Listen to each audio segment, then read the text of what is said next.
close. Daisy Ridley's Rey and Adam Driver's Kylo Ren are front and center, alongside co-stars Mark Hamill, John Boyega and Carrie Fisher in the new trailer for Star Wars The Last Jedi. Lucasfilm. Here's the thing about having the longest Star Wars film ever: there's a whole bunch of stuff to unpack in Star Wars The Last Jedi, but also a heap of burning questions we've got before J.J. Abrams unleashes Episode 9 on us in 2 years. From potential romantic partners to characters coming back from the dead, here's what we want answered. Spoiler alert: we're discussing the ending of Last Jedi, so beware if you haven't seen it yet. This is your final warning. And also a fine time for a gift with John Boyega and Daisy Ridley getting down with the bad selves. Okay, let's dig in. Daisy Ridley on Luke Skywalker's Uncharted Island. Photo Lucasfilm Limited 1. Was Kylo Ren telling the truth about Rey's parents? In the middle of trying to get her to rule the galaxy with him, Kylo tells Rey that they both know that her mom and dad were nobody. That is a theme in Last Jedi, that anybody can save the universe, so her parents being random junk traders would track. However, there's a lot made of bloodlines, especially that of Kylo being from strong Skywalker stock and Snoke pointing out that Rey must be the spawn of strong Jedi. So her being Han and Leia's lost daughter, Luke Skywalker's kid or Obi-Wan Kenobi's granddaughter are all still possibilities. Kylo Ren. Adam Driver returns to threaten the Resistance in Star Wars The Last Jedi. Photo Industrial Light Magic. Lucasfilm 2. What's Kylo's endgame as Supreme Leader?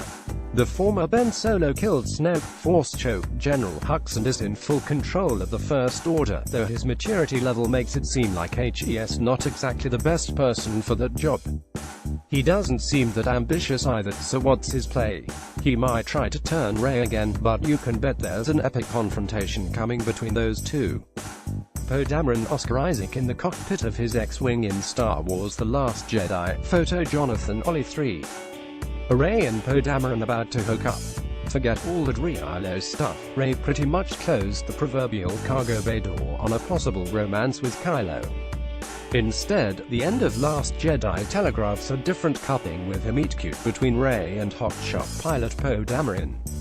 It's obvious they're going for a Han-Leia dynamic, she says, in Rey, and he says, I know, which is a little on the nose, but we'll allow it. Rey could do worse. Carrie Fisher has her final performance as General Leia Organa in Star Wars The Last Jedi. Photo Lucasfilm 4. How will they deal with General Leia's future? A prominent role was planned for Carrie Fisher in Episode 9, though her death a year ago creates a new storytelling challenge for Abrams. Killing Leia off in the opening crawl would be a massive disservice. More respectful would be either killing her off-screen or showing, say, the First Order blowing up her ship. Kylo would take a kill shot on his mom in The Last Jedi, and his crew murdering her could add extra drama to his already rich story. Rose Kelly Marie Tran keeps Finn John Boyega in line when they head to the casino city of Canto Bight. Photo David James 5. What the heck is up with the rest of the galaxy? In The Force Awakens, the First Order Starkiller base wiped out 5 planets that were part of the New Republic. But instead of checking in with what kind of chaos the galaxy is in, the only real civilization shown in The Last Jedi is the casino city on Canto Bight, mostly made up of war profiteers. And when no allies show up to help when the Resistance sends out a distress call on Crate, Leia remarks that hope is gone in the galaxy. Sounds like Rey and friends need to not just be a symbolic resistance but a real rebellion. Game of Thrones star Gwendolyn Christie wields a different suit of armor as Captain Phasma in Star Wars The Last Jedi. Photo Lucasfilm 6. Is Captain Phasma actually dead? The female stormtrooper got out of a trash compactor before Starkiller base exploded, so falling down a fiery pit shouldn't be too much of a problem, right? Hopefully, she'll come back, perhaps burned and with a fury like never before. Luke Skywalker. Mark Hamill is a wiser but more somber version of his old self in Star Wars The Last Jedi. Photo Lucasfilm 7. Will Luke return as a Force ghost? The old Jedi Master facing down his nephew Kylo from afar and then becoming one from the Force seemed pretty final, except for Luke telling Kylo, "See ya around, kid." With Fish now gone, chances could be better for a visit from ghostly Luke to mirror those of ghostly Yoda and Obi-Wan, either to Kylo or Rey. Kylo Ren. Adam Driver sent when the Knights of Ren in Star Wars The Force Awakens. Photo Lucasfilm 8. Whatever happened to the Knights of Ren? Rey's Force dream in Force Awakens showed Kylo's masked lightsaber gang, and the new film shed some light on who they were, other former students of Luke's who went with Kylo when he split from his Jedi uncle.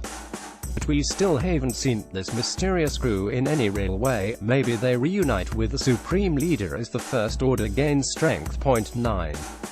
Is it really time for the Jedi to end? While he seemed pretty adamant about it when talking with Rey, Luke tells Kylo before dying that help's not the last Jedi.